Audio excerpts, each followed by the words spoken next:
बोली थी जे first class में। हाय। हाँ। कौन सा है? ये मैंने पढ़ाने गए थे हाँ, ना, तो एक लड़की हाय ना बोली थी, तो हाँ। हम उसको चिढ़ाते थे। क्या? मुस्कान बोली थी। शायद हो सकता है इतना याद रहता है, शायद तुम लोग को बहुत याद रहता है सब बात। लड़कियों का याददाश्त बहुत ज़बरदस्त होता है। नहीं तो कभी पार्टी में तुम लोग कभी जाओ तो देखोगे नहीं याद रहता है। जैसे अगर 2-3 साल पहले भी वो ड्रेस पहन के कभी पार्टी में तो याद हो जाएगा, अरे तुमने उस साल में पहना था ना उसके पार्टी में, देखो ऐसे ऐसे चलता है। जबकि मर्द लोग भूल जाते हैं कि कौन सा पैंट था कौन सा शर्ट था, कुछ मतलब नहीं है ना। ये मर्दों में अगर कभी पहन लेते हुए देख लेंगे ना कि हाँ उस पार्टी में पहने, तो बोलेंगे नहीं। और लड़कियों लोग में है अच्छा तुमने उसमें पहना था, बेइज्जती करना उनके किसी भी तरह, अगर लुकिंग अच्छा हो तो बस। अच्छा ठीक है, अच्छा लड़का एक ही कपड़ा बाहर पहनता है। चलो छोड़ो, वापस हम लोग आइए वापस। यहाँ पे देखो पिछले क्लास में हम लोग जितने भी आप सिमिलर वर्ड थे, जो प्रोनाउंसिएशन होमोफोन्स होमोनिम्स वगैरह था, सबको हमने कवर कर लिया था। और आज हम लोग पढ़ेंगे साइनोनिम्स, और साइनोनिम्स के बाद फिर एंटोनिम्स का बात आएगा।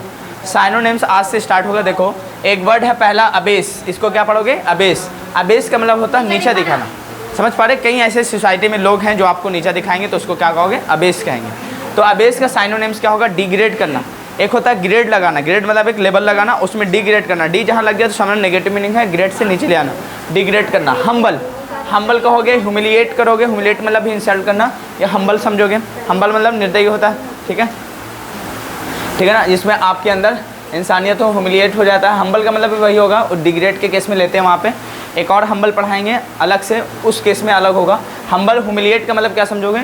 किसी का भी इंसल्ट करना, नीचा दिखा देना किसी को, या फिर बिलिटल। बिलिटल का भी मतलब क्या होगा? नीचा दिखाना, किसी को कम समझना। एक होता है डिमीन, डिमीन का मतलब भी क्या होगा? किसी को कम नापना, किसी को कम आकलन करना। और एक होता है डिग्रेड, डिग्रेड शायद मैंने लिखा है, इसको हटा सकते हो आप, डिग्रेड हो गया। डिग्रेड के बाद आप लोअर कह सकते हो, किसी को नीचा दिखाने के लिए लोअर कह सकते हो। डिसग्रेस कह सकते हो, डिस्पैरेज कह सकते हो, ठीक है ना।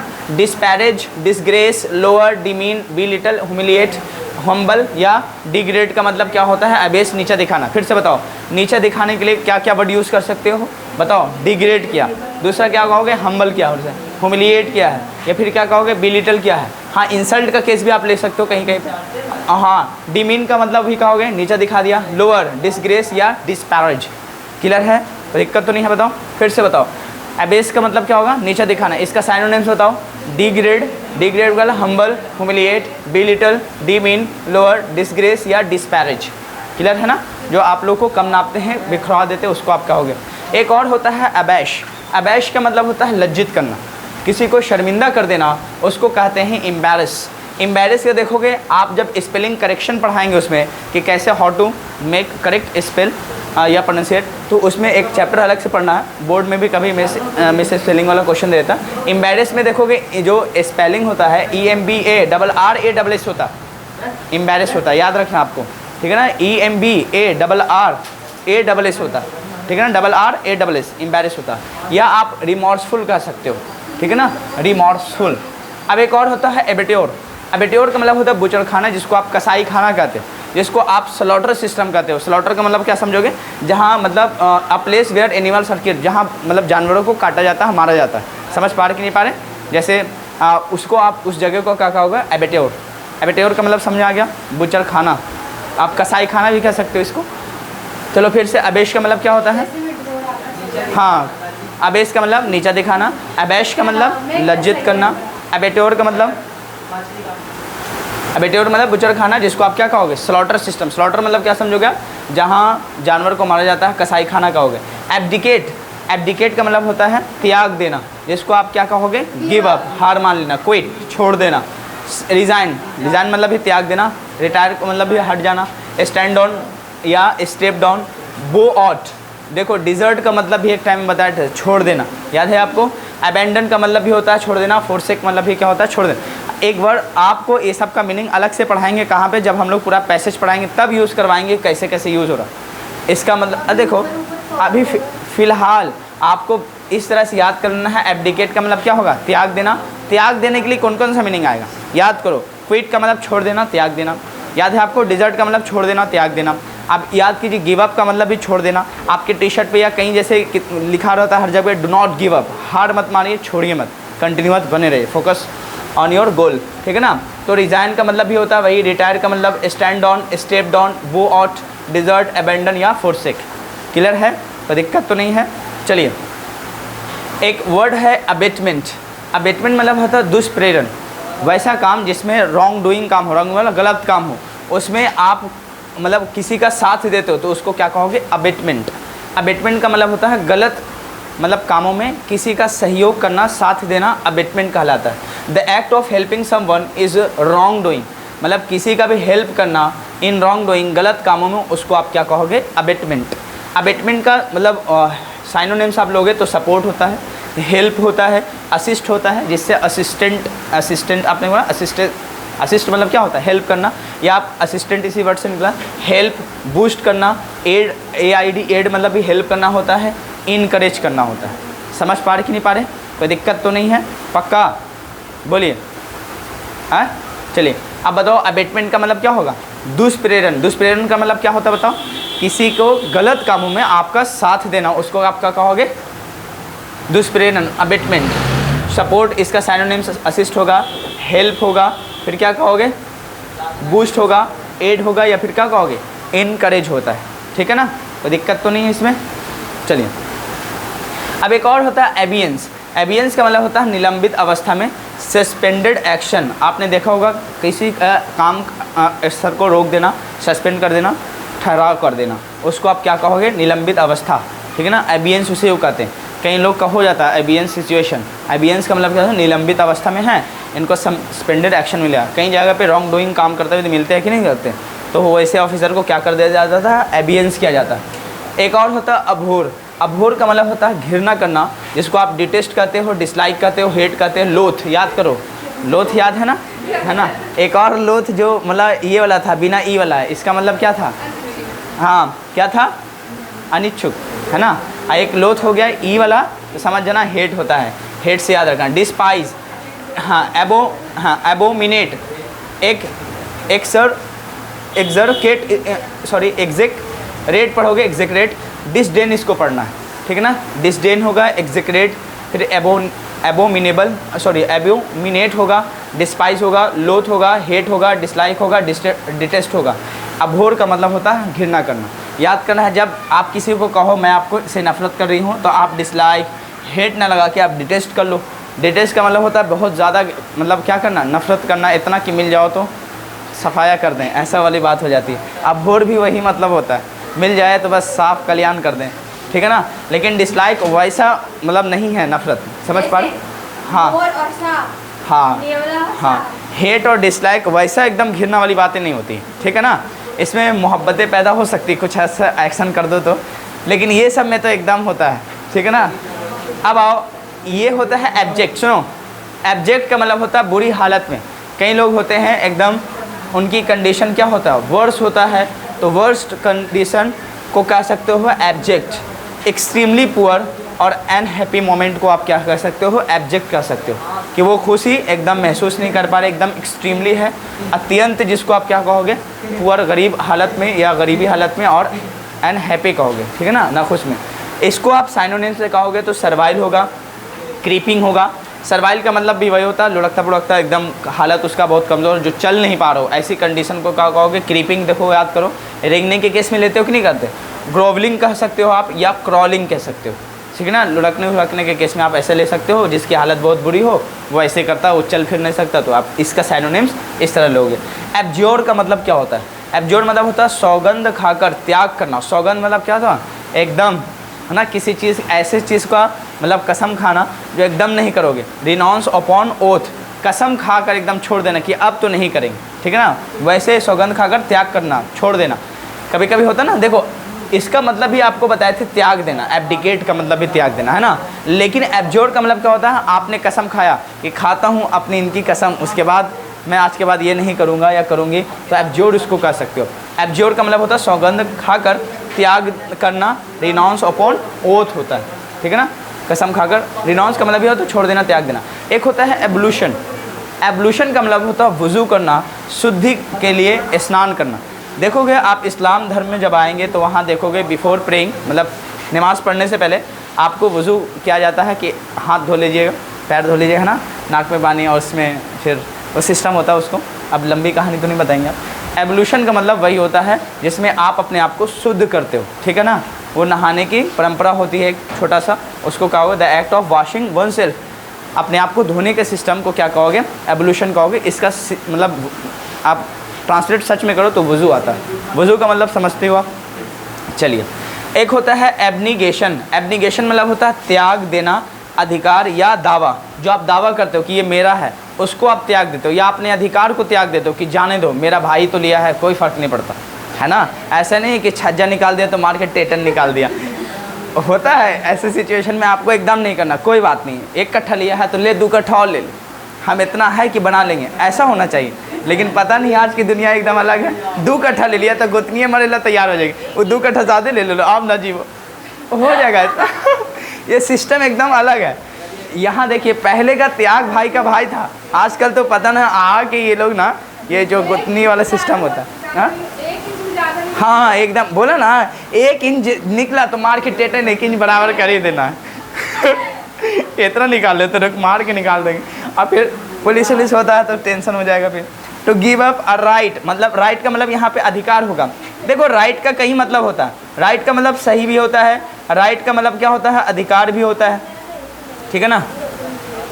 और क्लेम, क्लेम मतलब आप जो दावा करते हो उसको आपने छोड़ दिया हो, उसको आप क्या कहोगे, एब्निगेशन। मुझे उम्मीद है ये बातें समझ में आ गया। एब्निगेशन क्या होता है, जिस पे आपका अधिकार था, जिस पे आपका क्या था, राइट था ना, और आप जिस पे क्लेम कर रहे थे, दावा कर रहे थे कि ये मेरा है, उसको आपने त्याग दिया किसी की मोहब्बत में कि जाने दो, उसको आप कहोगे एब्निगेशन। समझ आज पे घर पे जाने के बाद क्या ना, आई विल एब्निगेट। एब्निगेशन एक नॉन है, एब्निगेट का मतलब इससे वर्ब आएगा त्याग देने के केस में अधिकार, अधिकार त्यागने के लिए क्या होगा, एब्निगेट आ जाएगा, ठीक है ना, GATE वाला केस। एब्निगेशन आ गया तो समझोगे क्या होगा, त्याग देना अधिकार। मुझे उम्मीद है एब्निगेशन सब लोग करोगे आज के बाद, पक्का ना। चल ठीक है, तो सिमरन का क्या है, एक बार शादी होगा तो फिर कहाँ घर वाले ठेकने देंगे। चलो अबोर्ड, यहाँ पे देखो, अबोर्ड का मतलब होता है निवास। निवास या निवास मतलब जहाँ आप रहते हो, लिविंग प्लेस को कहते हैं। The place where someone lives, जहाँ पे सब लोग रहते हैं, जिसको आप होम या हाउस कहते हो, अपना सीखा रेसिडेंस कहते हो, उसको आप क्या कहोगे, अबोर्ड कहोगे, ठीक है ना। आप इसको समझ में आए ना, रेसिडेंस कह सकते हो आप। रेसिडेंस मतलब भी क्या होता है, आवास जिसको आप कहोगे, या हाउस होम जो भी होगा, जो वेयर लिविंग प्लेस होता है, उसको क्या कहोगे आप, अबोर्ड कहोगे। एबोलिश, एबोलिश का मतलब होता है उन्मूलन करना, जिसका मतलब होता है ख़त्म करना। जैसे मालूम चला कहीं ऐसी चीज़ है जो पहले से चले आ रहे, जैसे कोई कानून है पहले से चला रहा है और लोगों को ज़रूरत पड़ा कि ये कानून हटा के इसके जगह पे नया कानून लाना चाहिए, तो इसके लिए क्या लगाओगे, एबोलिश करना। एबोलिश मतलब ख़त्म करके नए चीज़ों में बदलना, एबोलिश हो जाएगा। एक और होता है इसी का साइनोनिम्स अगर लेते हैं तो यहाँ पे हो जाएगा, एबोलिश का मतलब होता है फिनिश करना। फिनिश का मतलब भी क्या होगा, ख़त्म करना। एक होता है कंप्लीट, कंप्लीट का मतलब भी क्या होता है, पूरा करना। समझ पा रहे कि नहीं पा रहे।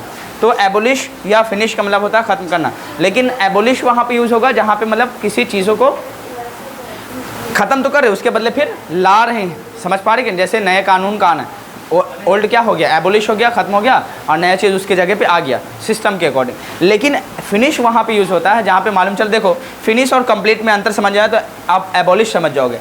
मालूम चला आपको 7 डेज़ का आपको काम मिल गया यहाँ पे, चलो कितना दिन हो गया, 3 3 6 एक साथ हो गया। 7 डेज़ का अगर काम मिला तो मज़दूर जब भी एक दिन काम किया कि बोलो इतना करना था, 5 घंटे में उसने किया जो भी था कि 1000 ईंटा ढोना, 500 ईंटा जो भी होगा उसका टारगेट, और ढोना है कितना, लगभग 10,000 1000 एक दिन में ढोना है। समझ पा रहे कि नहीं पा रहे। और लगभग मान लो 10 दिन कर लो, बेचारा को और आराम हो जाए, 10 दिन में 10,000 ढो लेगा, है ना। तो अब एक बात बताओ, जिस दिन वो 1000 ढो के जाएगा शाम में, तो वो क्या कहेगा, मैंने कंप्लीट किया काम। बातें समझ पा रहे। कंप्लीट मतलब जो टारगेट है दिन का दिया गया उसको क्या किया है, पूरा किया, तो उसको कंप्लीट कहेंगे। जिस दिन ये 10,000 ढो लेगा तो उसको क्या कहा, मैंने काम को फिनिश किया। फिनिश का मतलब होता है पूरा ख़त्म करना, कुछ बाकी ना रहना, और उससे आगे कुछ करना भी नहीं। अब जबकि एबोलिश ख़त्म करना वो होगा जहाँ पे ख़त्म तो कर रहे, उसके बदले कुछ ला कर देना आपको। एंड, एंड भी कह सकते हो, एंड भी कह सकते हो, कोई दिक्कत नहीं, ठीक है ना। लेकिन फिनिश मतलब काम की क्रियाओं को प्रॉपर ख़त्म करने के लिए आता है। मुझे उम्मीद है बातें क्लियर है। एंड भी लगा सकते, क्लियर है। या कंप्लीट, कंप्लीट का मतलब भी पूरा करना होता है। कंप्लीट का भी यूज़ करोगे, समझ में आया, बहुत से टारगेट छोटे छोटे टुकड़ों में बांट कर पूरा करना। चलिए अब देखो एबोलिश इसी से निकलता है, ठीक है, इसी से है एबोमिनेबल। सुनिए एबोमिनेबल, एबोमिनेबल, एबोमिनेबल का मतलब होता है घृणित। घृणित मतलब समझ रहे, वेरी बैड और अनप्लीजेंट, जिसमें आपको मज़ा ना आए, एकदम लगे कि आरामदायक है नहीं, जिसमें आपको घृणा आने लगे। जैसे मालूम चला कहीं ऐसे सीट है, सीट तो मिल जाते हैं कभी कभी ट्रेन में, देखोगे 2 सीट है बैठने का और आप हो सके तो तीसरे जाके बैठ गए, तो टेंशन तो होगा थोड़ा सा जगह में। कितने लोग तो थोड़ा थोड़ा मार मार के दूसरे को उठा के अपना सीट कर लेते हैं, वैसा सिस्टम। लेकिन हो सकता है कि ये बताओ आपको घृणा देगा, बाद में तकलीफ होगा कि नहीं होगा, बेकार है या खड़े ही हो जाते हैं, बैठने में बन नहीं रहा। तो इस सिस्टम को आप वेरी बैड सिचुएशन या अनप्लीजेंट कह सकते हो कि मज़ा नहीं आ रहा है, उसको आप क्या कहोगे, एबोमिनेबल, घृणित टाइप का, ठीक है ना, एबोमिनेबल है। तो दिस सिस्टम इज एबोमिनेबल, इसका मतलब यह सिस्टम क्या है, अनप्लीजेंट है, वेरी बैड। क्लियर हुआ। अब आओ एबोरिजिनल। एबोरिजिनल का मतलब होता है आदिवासी, जिसको आप नेटिव कहते हो। नेटिव मतलब होता है लोकल एरिया के क्षेत्र के लोग। समझ पा रहे कि नहीं पा रहे। एबोरिजिनल, एबोरिजिनल, एबोरिजिनल समझ में आ गया, ए बी और, चलो कोई बात नहीं, कट रहा है तो देखो ये सब मुझे उम्मीद है कि उतार चुके होंगे। Support, assist, help, boost, encourage, aid, है ना, ये सब हटा दीजिए। अब देखिए यहाँ पे अगला जो वर्ड है एबोमिनेबल तक तो पढ़े थे, कोई दिक्कत तो नहीं है, हैं, अच्छा एबोलिश तक था। एबोमिनेबल मतलब होता है घृणित करना, एबोमिनेबल याद रखना, एबोमिनेबल। एबोमिनेबल का मतलब क्या समझोगे, घृणित। इसका मतलब होता है वेरी बैड या अनप्लीजेंट, ठीक है ना। चलिए एबोमिनेबल हो गया होगा। इसके बाद क्या है, एबोरिजिनल। एबोरिजिनल याद रखोगे, एबोरिजिनल। एबोरिजिनल का मतलब क्या होता है, नेटिव, जो लोकल एरिया का क्षेत्रवासी हो, उसको क्या कहोगे आप, आदिवासी, जिसको कहते हो एबोरिजिनल है, ठीक है ना, एबोरिजिनल। एक और होता है एबोटिव। एबोटिव मतलब क्या समझोगे, एबोटिव कर लो, एबोटिव। एबोटिव मतलब क्या समझोगे बताओ, निसफल, फ्रूटलेस, फ्यूटाइल। इसका मतलब होता है बेकार। इस बेकार का मतलब क्या समझोगे ना, बेकार में आपने ये काम किया। फ्यूटाइल है मतलब बेकार भरी नफरत होती है ना कभी कभी, तो उसको क्या कहोगे, फ्यूटाइल, बेकार कहोगे, ठीक है ना, खामखा में, जिसको आप कह सकते हो। एबोटिव, एबोटिव का मतलब होता है बेकार, जिसको आप फ्रूटलेस कह सकते हो या फिर फ्यूटाइल कहते हो। मुझे उम्मीद है ये बातें क्लियर हो गई होगी, कोई दिक्कत तो नहीं है, पक्का। चलिए अब हेडिंग डालिए वॉइस। वॉइस हम लोग 2 तरीके से पढ़ेंगे। एक होता है एग्जाम पर्पज़ से पढ़ना, हिंदी इंग्लिश से कोई मतलब नहीं होता उसमें, समझ पा रहे कि नहीं पा रहे, सिर्फ आए और बना दो, आए और बना दो, वो भी देखेंगे। और साथ साथ इंग्लिश मतलब इंग्लिश को भी और हिंदी से ट्रांसलेट करते निकलेंगे, दोनों चीज़ का कवर हो जाएगा इसमें, ठीक है। तो आप इसको कवर कीजिए। पहले तो ये लोग कॉपी कर लिए है ना, कर लीजिएगा और हेडिंग डालिए वॉइस।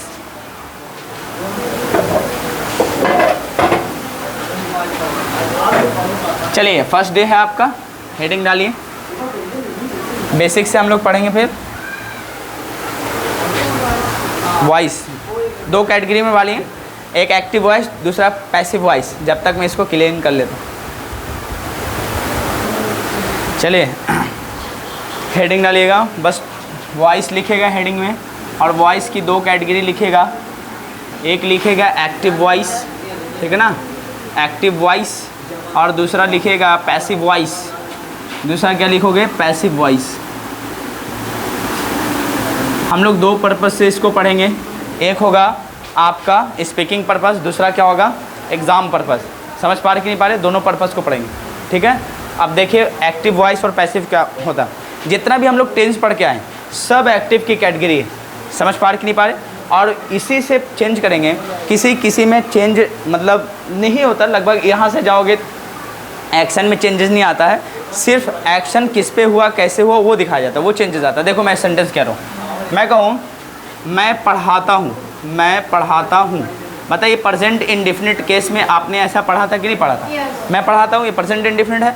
और इसी का जब पैसिव आप बनाओगे तो मुझे पढ़ाया जाता है, मुझे, ये तो टेस्ट पढ़ा रहे हैं, एक मिनट, मुझे पढ़ाया जाता है।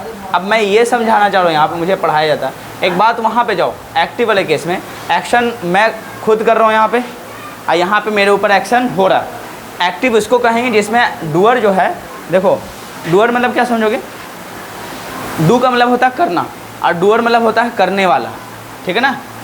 समझ पा रहे कि नहीं पा रहे। डू का मतलब क्या होता है, करना, और डूअर मतलब होता है करने वाला।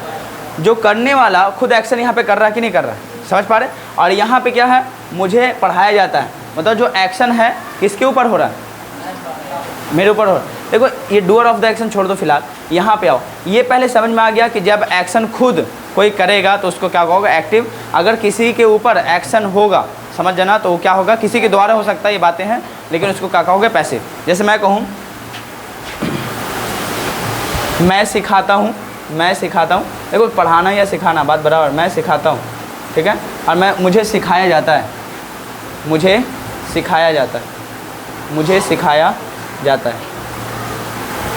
एक्टिव का मतलब क्या समझोगे बताओ, एक्शन खुद करना है, इसमें मतलब किसी के द्वारा किसी पे एक्शन होगा, उसमें इंपॉर्टेंस होता है।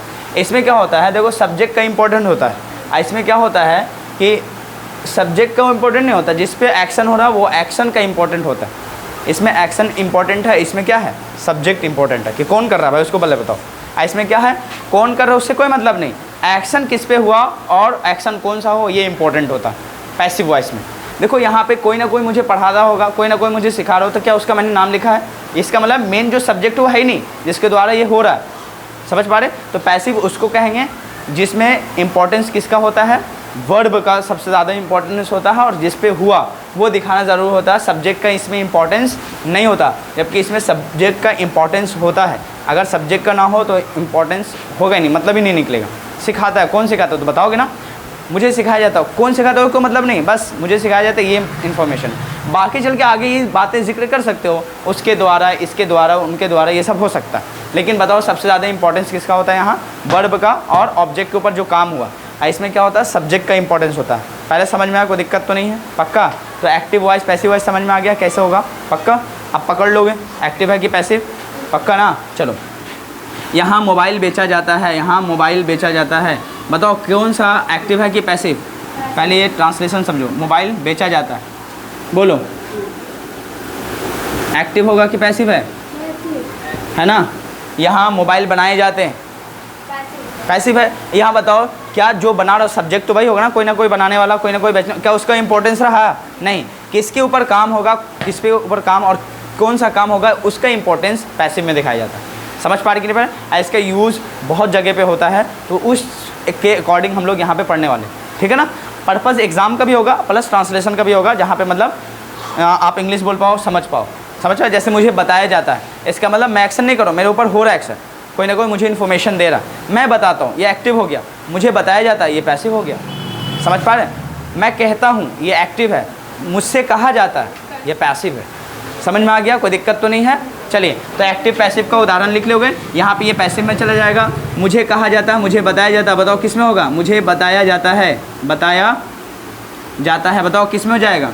पहले इसका हिंदी लिख के समझोगे, फिर हम लोग इंग्लिश करेंगे। मुझे बताया जाता है, मुझे समझाया जाता है, बोलो कर लोगे। मुझे समझाया जाता है, मुझसे कहा जाता है, बताओ कौन सा होगा, मुझसे कहा जाता है, कहा जाता है, बना लोगे ना सब। बताओ मैं कहता हूँ, एक्टिव हो जाएगा, है ना। मैं समझता हूँ, मैं समझाता हूँ, हो जाएगा ना। मैं बताता हूँ, मैं मोबाइल बेचता हूँ, एक्टिव हो गया। क्या आप एग्जाम्पल की कैटेगरी पहले समझेंगे कि एक्टिव है कि पैसिव, हिंदी से क्लियर है, कोई दिक्कत तो नहीं है। पहले हिंदी इंग्लिश का इसको कर लो मर्ज, उसके बाद मिटा देता हूँ। अब आओ मेन हम लोग पढ़ेंगे जल्दी जल्दी से।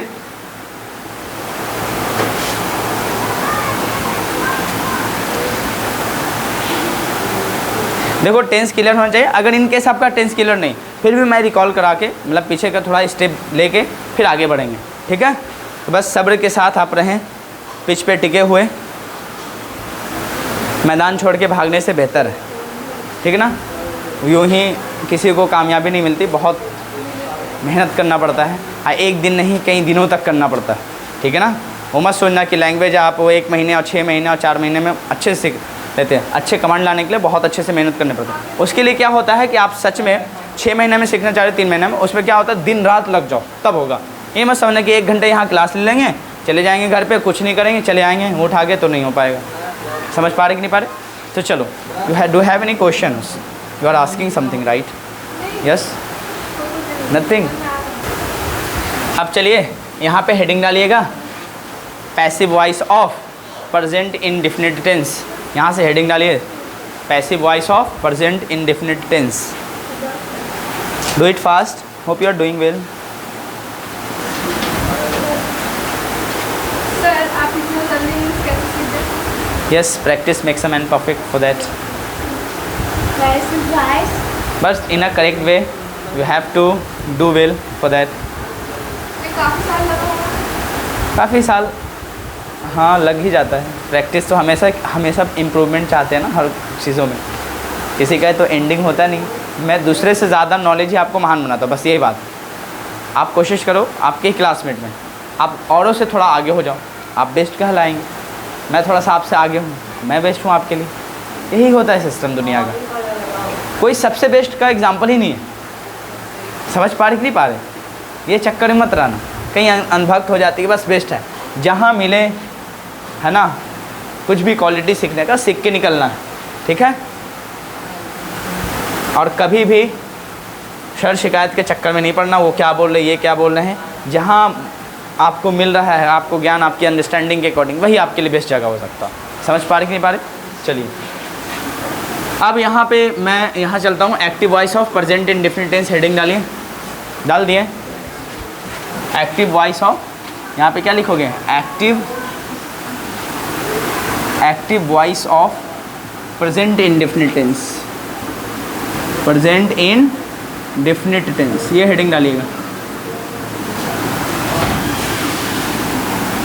ओ सॉरी, पैसिव वॉइस लिखोगे, इतना हटा दो बस, ये मत लिखो। और दो कैटेगरी में फिर डाल दो, है ना।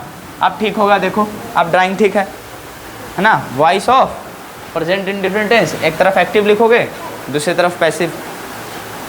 क्लियर? देखो कुछ नहीं करना है। सबसे पहले आपको बचपन में या पहले भी पढ़े होंगे, सब्जेक्ट होता है इसमें। उसके बाद बताइए एक्टिव वॉइस का मतलब ही समझ जाना, पूरा प्रेजेंट इंडेफिनिट टेंस है। रिकॉल कीजिए, सब्जेक्ट के बाद कौन सा वर्ब, सिंगुलर या प्लूरल वर्ब, क्योंकि सब्जेक्ट सिंगुलर या प्लूरल दोनों हो सकते हैं। तो इसीलिए सब्जेक्ट प्लूरल होगा तो आप फर्स्ट फॉर्म वर्ब कहते हो, और अगर सब्जेक्ट सिंगुलर होगा तो फिफ्थ फॉर्म वर्ब लगाओगे, क्योंकि फिफ्थ फॉर्म वर्ब मतलब आप क्या समझोगे, वर्ब में ही S E S I S वाला केस लगता है। तो वर्ब में जब एस ई आई एस या एस लगता है या ई एस लगता है तो समझ जाते सिंगुलर। उसके बाद डायरेक्ट बताओ क्या आ रहा था, ऑब्जेक्ट या अदर वर्ड आ रहा था। समझ पा रहे कि नहीं पा रहे? अच्छा एक बात बताओ, एक होता है, यहीं पे बेसिक समझना है, एक होता है ट्रांजिटिव वर्ब, ठीक है ना, ट्रांजिटिव वर्ब। एक होता है इनट्रांजिटिव वर्ब, यहाँ पे सीख लीजिए पहले, तब और थोड़ा सा आगे बढ़ेंगे। एक होता है ट्रांजिटिव वर्ब, दूसरा क्या होता है इनट्रांजिटिव वर्ब। ट्रांजिटिव वर्ब उसको कहते हैं जो अपने बाद ऑब्जेक्ट लेता है, अगर ऑब्जेक्ट ना ले तो मीनिंग लेगा ही नहीं, पता ही नहीं चलेगा। समझ पा रहे कि नहीं पा रहे? और इनट्रांजिटिव वर्ब वो होता है जो ऑब्जेक्ट नहीं लेता फिर भी मीनिंग दे के जाता है। जैसे मैं कहूँ मैं सोता हूँ तो आई स्लीप कहेंगे, क्या यहाँ पे ऑब्जेक्ट देने की ज़रूरत है? नहीं, क्योंकि ये जो एक्शन है कोई रिसीव करेगा ही नहीं, तुम खुद कर सकते। समझ पा रहे? अच्छा मैं बोलूँ मैं खेलता हूँ, तो मैं खेलता हूँ, खेलने के लिए बहुत कुछ है ना, तो उसको तो देना पड़ेगा। क्या खेलते हैं? तो इसके लिए वैसे आई प्ले, तो यहाँ पे प्ले क्या है, ट्रांजिटिव वर्ब हो, क्योंकि उसका ऑब्जेक्ट चाहिए। तो ट्रांजिटिव वर्ब उसको कहेंगे जिसमें वर्ब के बाद ऑब्जेक्ट चाहिए होता है, तब मीनिंग देगा। अगर नहीं भी डाले तो क्लियर मीनिंग नहीं हुआ। समझ पा रहे कि नहीं पा रहे? ये मत समझना कि आई प्ले लिख दे तो कि सेंटेंस रॉन्ग है, सही है, मैं खेलता हूँ इतना दिखा रही, लेकिन क्या खेलते हो इसका क्लियरेंस नहीं है, इसमें ऑब्जेक्ट चाहिए, तब आप और क्लियर मीनिंग दे पाएगा। और यहाँ पे जब जैसे ऑब्जेक्ट आएगा, I play football, I play cricket, जो भी होगा आप लिख सकते हो अपने अकॉर्डिंग। और जैसे आपने फुटबॉल लिखा तो फुटबॉल क्या होगा, ये एक्शन का रिसीवर हो गया, खेलते। समझ पा रहे कि नहीं? और एक्शन को रिसीव करने वाले मिल गया तो समझ जाना ऑब्जेक्ट होगा। समझ पा रहे? और जो एक्शन करता हो उसको आप क्या बोलते हो, सब्जेक्ट। जो एक्शन को रिसीव करता हो उसको क्या कहोगे, ऑब्जेक्ट। जैसे मैं कहूँ आई टीच, उसके बाद क्या मैं पढ़ाता हूँ, यू कहेंगे आपको, तो बताओ ये एक्शन रिसीव कौन कर रहा, आप कर रहे, तो इसको क्या कहोगे, जो एक्शन को रिसीव करने वाला हो तो उसको ऑब्जेक्ट कहते हैं, जो एक्शन करता हो उसको क्या कहोगे आप, सब्जेक्ट कहोगे।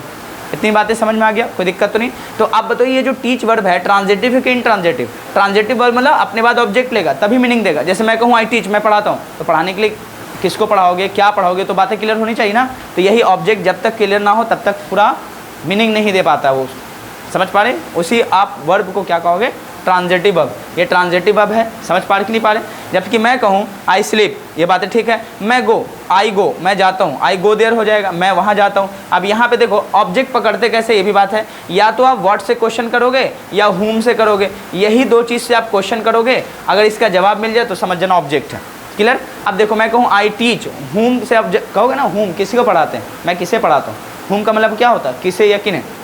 तो आई टीच हुम से क्वेश्चन करो तो यू का जवाब मिलेगा ना, तुम्हें पढ़ाता हूँ। तो ये बताओ ऑब्जेक्ट है, ऑब्जेक्ट को पकड़ने का दो और है, बस यही है, व्हाट से क्वेश्चन करो या हुम से। जैसे आई प्ले व्हाट, मैं क्या खेलता हूँ, व्हाट का ये जवाब है कि नहीं, तो ये भी क्या हो जाएगा ऑब्जेक्ट। यानी ऑब्जेक्ट पकड़ना सेंटेंस में तो दो चीज़ों को उससे क्वेश्चन करना, एक व्हाट से, दूसरा किससे, हुम से करना, तब समझ जाओगे कि हाँ ऑब्जेक्ट है। अगर इनका जवाब ना है तो समझ जाना ऑब्जेक्ट नहीं है। अब यहाँ पे कुछ लोग कहेंगे कि क्या देयर यहाँ पे ऑब्जेक्ट है सर, तो आप क्वेश्चन करके देख लीजिए, अगर व्हाट का जवाब आए, हुम का जवाब आए तो ऑब्जेक्ट है, अगर नहीं आए तो समझ जाना ऑब्जेक्ट नहीं है। तो अब बताओ आई गो देयर, क्या व्हाट से ऑप्शन मिल रहा है, नहीं जवाब मिलेगा। व्हाट से मिल जाएगा, नहीं मिलेगा। क्या हुम से जवाब मिलेगा, नहीं मिलेगा। तो इसका मतलब ये ऑब्जेक्ट नहीं है। आगे चल के पढ़ेंगे ये एडवर्ब है, ये वर्ब के जगह को दिखा रहा है, तो इसलिए एडवर्ब ऑफ प्लेस कहेंगे, ये जगह को दिखाता है। देयर मतलब क्या, कोई जगह दिखाएगा, एडवर्ब ऑफ प्लेस इसको कहेंगे। समझ पा रहे कि नहीं पा रहे, आगे चल के पढ़ेंगे। इसीलिए बताओ ये इसका ऑब्जेक्ट नहीं है, इसीलिए ये बताओ कौन सा वर्ब होगा, ट्रांजिटिव कि इंट्रांजिटिव।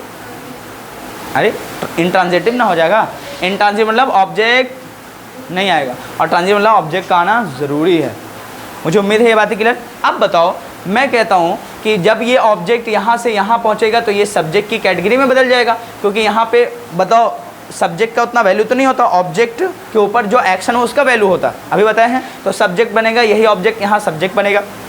सब्जेक्ट के बाद आपको कुछ नहीं लिखना है, बताओ एम इज़ आर लगाना, क्या लगाना है, एम इज़ आर। समझ पा रहे कि नहीं पा रहे। उसके बाद क्या लगाना, थर्ड फॉर्म वर्ब। उसके बाद यही होगा बाई प्लस, उसके बाद क्या लगाओगे, ऑब्जेक्ट। ऑब्जेक्ट होगा क्यों, क्योंकि प्रीपोजिशन के बाद क्या लगाना है, ऑब्जेक्ट का सिस्टम होता है। समझ पा, टू मी लिखते हैं, टू आई तो नहीं लिखते, तो वहाँ पे प्रीपोजिशन ऑब्जेक्ट हो गया। और ये ऑब्जेक्ट कहाँ से आता है, यही सब्जेक्ट बनता है। अगर इंपॉर्टेंस इसका ना हो तो इतने ही तक लिख के छोड़ देना। समझ पा रहे। और उसके बाद यह हो सकता है अदर वर्ड देना है तो इनसे पहले ही दे देना। समझ पा रहे कि नहीं पा रहे, कोई दिक्कत तो नहीं है। अब यही स्ट्रक्चर बन जाता है, ये सब्जेक्ट का वहाँ ऑब्जेक्ट बनेगा और ये ऑब्जेक्ट का यहाँ सब्जेक्ट बनेगा। यहाँ पे एम इज़ आर क्यों आता है, क्योंकि सब्जेक्ट के बाद कभी भी थर्ड फॉर्म वर्ब का यूज़ नहीं करते। और बताइए ये एम इज़ आर क्या है, सब्जेक्ट सिंगुलर तो सिंगुलर आएगा, सब्जेक्ट प्लुरल तो प्लुरल आएगा। तो प्रेजेंट इंडेफिनिट तो ऑलरेडी है। पैसिव वॉइस में हमेशा क्या लगाते हैं, थर्ड फॉर्म वर्ब। समझ रहे, क्योंकि एक्शन का वैल्यू होता है किसके ऊपर, जो ऑब्जेक्ट के ऊपर हुआ है उसको दिखाना ज़्यादा ज़रूरी होता है। सब्जेक्ट कौन कर रहा है उससे कोई मतलब यहाँ पे नहीं होता। और यहाँ पे इसको ऑब्जेक्ट क्यों लिख रहे हैं, क्योंकि ये सब्जेक्ट जाके ऑब्जेक्ट बनेगा और ये प्रीपोजिशन की वजह से यहाँ पे ऑब्जेक्टिव फॉर्म बन रहा है। समझ पा रही कि मैं, अगर ये सब प्रीपोजिशन ना होता है तो ये सब्जेक्ट का सब्जेक्ट रहता।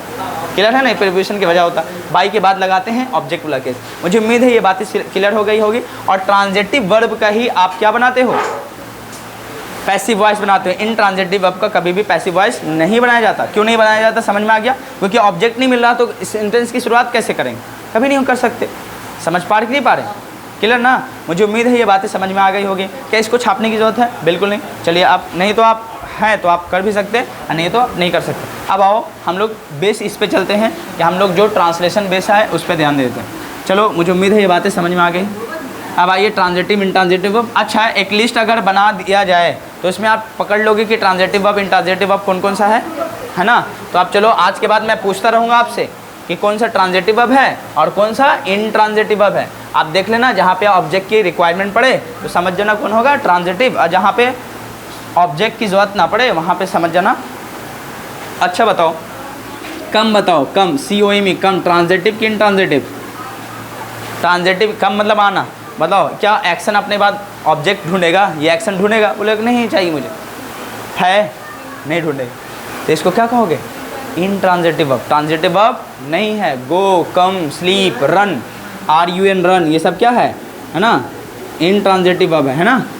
क्लियर है, कोई दिक्कत तो नहीं है। चलिए अब चलो, गो, कम, रन हो गया। अब देखिए, अब यहाँ पे आओ, मैं कहता हूँ मैं तुम्हें पढ़ाता हूँ, मैं तुम्हें पढ़ाता हूँ, मैं तुम्हें पढ़ाता हूँ। ये तो प्रेजेंट इंडेफिनिट मतलब ट्रांसलेट किए भी थे, मैं तुम्हें पढ़ाता हूँ। अब इसका पैसिव वॉइस क्या बनाएगा, तुम्हें पहले ले लोगे, तुम्हें है ना, पढ़ाया, तुम्हें पढ़ाया जाता है। ये इंपॉर्टेंट है, कौन पढ़ा रहा है ये इंपॉर्टेंट नहीं होता ऑब्जेक्ट में। और आप अगर चाह रहे हो कि कौन पढ़ा रहा है इसका इंपॉर्टेंस देना है तो किसके द्वारा, मेरे द्वारा लिख लोगे लास्ट में, मेरे द्वारा, ख़त्म। अगर चाहोगे तो अगर इंपॉर्टेंस मेरा नहीं देना चाह रहे कि मैं नहीं पढ़ा तो बस तुम्हें पढ़ाया जाता है इतनी इन्फॉर्मेशन चाहिए तो बन जाएगा यहाँ तक। और बाई लगा के फिर लगाना चाहते हो लगा सकते हो, ये ऑप्शनल होता है। लेकिन हम लोग को पैसिव वॉइस में इतना ही पढ़ना होता है, मेन मीनिंग ये देना होता है स्पीकिंग के हिसाब से। अगर फिर पर्पज़ आपका एग्जामिनेशन होगा तो बाई लगा के ऑब्जेक्ट लगाना पड़ेगा। ये तो मैं दोनों लेके चल रहा हूँ, मुझे उम्मीद है बातें क्लियर हो गई। अब देखो, मैं का क्या लिखोगे, आई के बाद क्या लगाओगे, टीच, उसके बाद क्या लगाओगे, यू।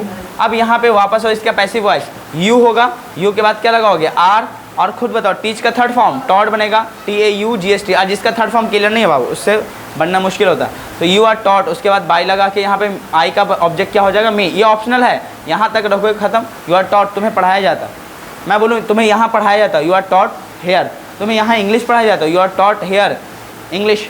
समझ पा रहे कि नहीं पा रहे? क्लियर है? You are taught English here हो गया क्लियर। अब देखो ये बातें समझ में आ गई होगी, बोलो कोई डाउट तो नहीं है? अब देखो एक तरफ मैं दे देता हूँ, फटाफट आपको बनाते चले जाना, ठीक है? चलो, नहीं तो अब देखो 4-5 1 मिनट पेन रोक देना, पेन रोकने के बाद 2-3 बात और लिख लो। देखो एक होता है सब्जेक्टिव फॉर्म, आपने पढ़ा भी होगा, क्या होता है सब्जेक्टिव फॉर्म। एक होता है ऑब्जेक्टिव फॉर्म, एक क्या होता है ऑब्जेक्टिव फॉर्म। अपने बच्चों में पढ़ते आए होंगे ऑब्जेक्टिव फॉर्म। और जैसे ही आप सब्जेक्ट लगाते हो, जैसे आई है, आई का ऑब्जेक्टिव फॉर्म क्या होता है मी। वी है तो वी का क्या होगा अस। और यू है तो यू का नहीं होता है, यू का यू ही रह जाता है। तो जो मतलब सब्जेक्ट का ऑब्जेक्टिव फॉर्म सेम सेम उसको लिखेंगे नहीं। बाकी बताओ, यू हटा दो, ही का क्या बनाओगे हिम बनाओगे, HIM हिम। शी का क्या बनाओगे हर, HER हर। दे का क्या बनाओगे देम बनाना, THEME देम। और एक बात और लिख लेना, आगे चल के पढ़ेंगे, हुम का ऑब्जेक्ट, हु का ऑब्जेक्ट हुम बनेगा, हु का ऑब्जेक्ट क्या बनेगा हुम बनेगा। चलिए, और सब्जेक्ट पकड़ने के लिए आपको हु से या व्हाट से क्वेश्चन करना पड़ता है, हु या व्हाट से। और ऑब्जेक्ट पकड़ने के लिए हुम से और व्हाट से क्वेश्चन करना पड़ता है। क्लियर? ये बातें ध्यान रखना। चलो इसको अपना है तो कॉपी कर लीजिए कहीं पे और इसको उतार लीजिए। अब मैं आपको देता हूँ, फटाफट इसको ट्रांसलेट बेस पे आप पढ़िए।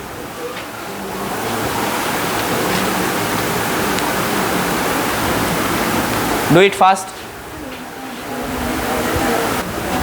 चलो यही देखो, ये 5 को याद रखना, बाकी सबका सब्जेक्ट ऑब्जेक्ट सेम होगा, कोई चेंज करने की जरूरत नहीं है। बाकी हु का हुम बनेगा, यही 5 और 1 6 बस। बाकी दुनिया का जो सब्जेक्ट है वही ऑब्जेक्ट के फॉर्म में काम करता है, जो ऑब्जेक्ट है वही सब्जेक्ट है, ठीक है? हाँ, इसी के नीचे लिखना है, मेरी जगह ना होने की वजह से मैंने लिखा है, ठीक है? चलिए एक सेंटेंस आप लिखो। वह घर बेचता है,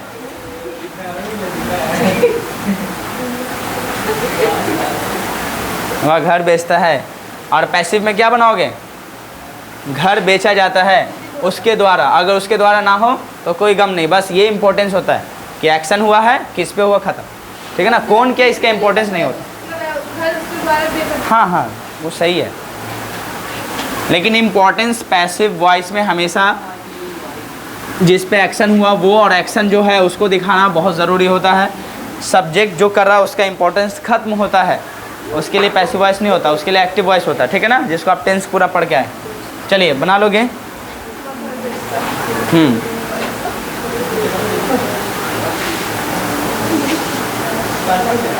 चलो अब फटाफट इसको ट्रांसलेट करोगे।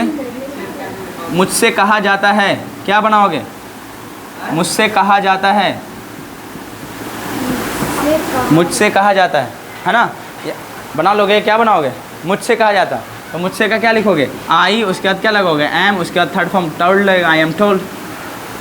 समझ में आया? मुझसे कहा जाता है या मुझे बताया जाता है। चलो कहने के लिए आप सेड ही लगा लो, आई एम सेड, ठीक है? मुझसे कहा जाता है, ठीक है?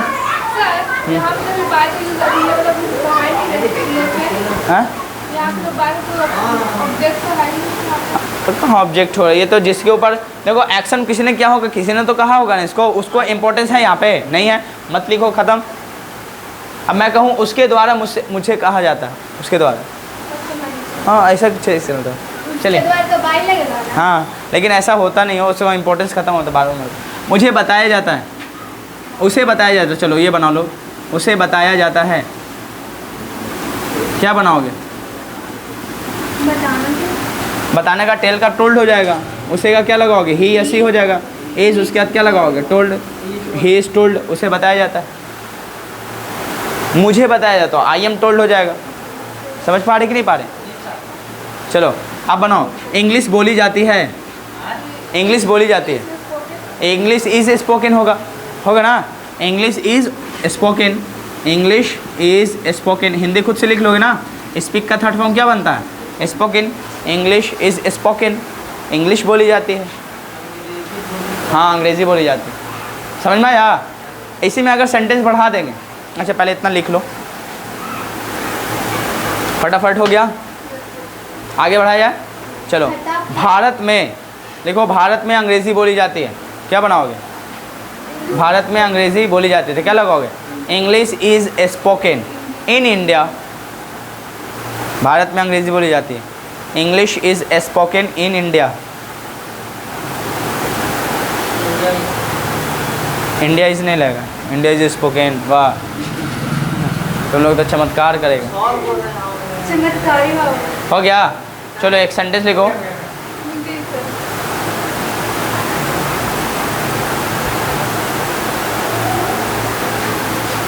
बिहार में हिंदी और अंग्रेज़ी बोला जाता है। देखो, बिहार में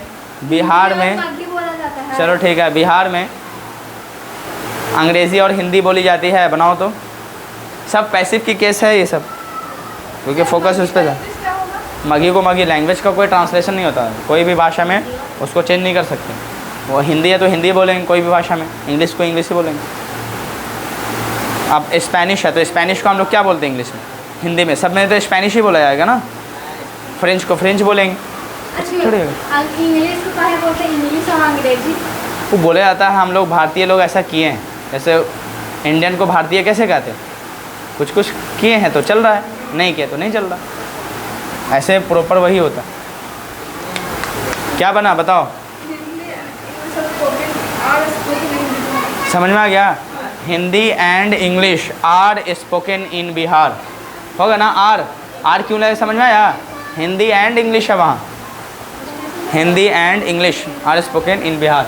अब देखो, आपके एग्जाम में जो आता है मतलब बनाने के लिए एक्टिव से पैसिव, जब भी आप सब्जेक्ट के बाद सिंगुलर पुलर या वर्ब दे लो कि subject singular verb singular subject puller verb puller वाला केस आ जाए। जैसे मैं कहूँ ही, उसके बाद लिखें he sings a song, he sings a song. अब मैं कहूँ इसका पैसिव वॉइस बनाओ, तो ये ऑब्जेक्ट है, यहाँ पे क्या लगाओगे? अ सॉन्ग लिखोगे, कोई दिक्कत तो नहीं है। उसके बाद ये सिंगुलर है तो क्या लगाओगे? इज़। उसके बाद सिंग का क्या बनेगा? संग। एक होता है सैंग, एक होता है SUNG संग, और बाई लगा के क्या लगाओगे? यहाँ पे हिम लगाओगे। समझ रहे हो ना? ये बातें सही हो गया। ये कब? जब एग्जाम में बनाने के लिए आए तब एक्टिव से पैसिव ऐसे बनाते हैं। लेकिन पर्पज़ हो आपका क्या होगा? स्पीकिंग। तो इसका हिंदी क्या होगा? ही सिंग्स अ सॉन्ग, वह गाना गाता। मैं कहूँ गाना गाया जाता, बस तो आ सॉन्ग इज संग। बस मैं कहूँ यहाँ गाना गाया जाता है, a song is sung here, वहाँ गाना गाया जाता, a song is sung there. समझ रहे? बिहार में गाना गाया जाता है, अ सॉन्ग इज संग इन बिहार। भारत में गाना गाया जाता है, अ सॉन्ग इज संग इन इंडिया। बातें समझ रहे हैं ना? कोई दिक्कत तो नहीं है? पक्का? चलिए, ये बातें हो गई ट्रांसलेशन में। आप देखो, नेगेटिव केस डालिए। क्या डालोगे? नेगेटिव। हेडिंग डालो नेगेटिव। और नेगेटिव में उम्मीद है कि आप बना लोगे खुद से। इसका नेगेटिव बनाने आता है? ये सब तो बना लोगे। इसका नेगेटिव कैसे बनेगा? तो तीसरे नंबर पे नॉट रख के, सब्जेक्ट होगा, उसके बाद एम इज़ आर होगा, और तीसरे नंबर पे क्या चला जाएगा? नॉट हो जाएगा, ख़त्म। बना लोगे? जैसे मैं मुझसे नहीं कहा जाता, I am not said, I am not, मुझसे नहीं बताया जाता, उससे नहीं बताया जाता है, तो क्या लगेगा? He is not told. English नहीं बोली जाती, इंग्लिश इज़ नॉट स्पोकन। बनेगा? कॉपी कीजिए और जल्दी जल्दी नेगेटिव बनाइए, एक तरफ और इधर भी, ठीक है? कर लोगे ना? जितना एग्जाम्पल बना है सबका क्या बनाओगे? नेगेटिव। जितना भी पैसिव ये है पॉजिटिव में, बनाइए जल्दी।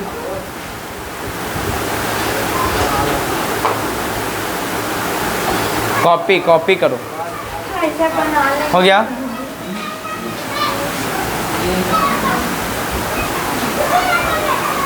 बस बना लो। हाँ, फटाफट बनाओ जितना है। बस ये जो है 2-3 स्टेप तक ध्यान देना है, उसके बाद ऑटोमेटिक समझ में आने लगता है। हाँ चलो ठीक है।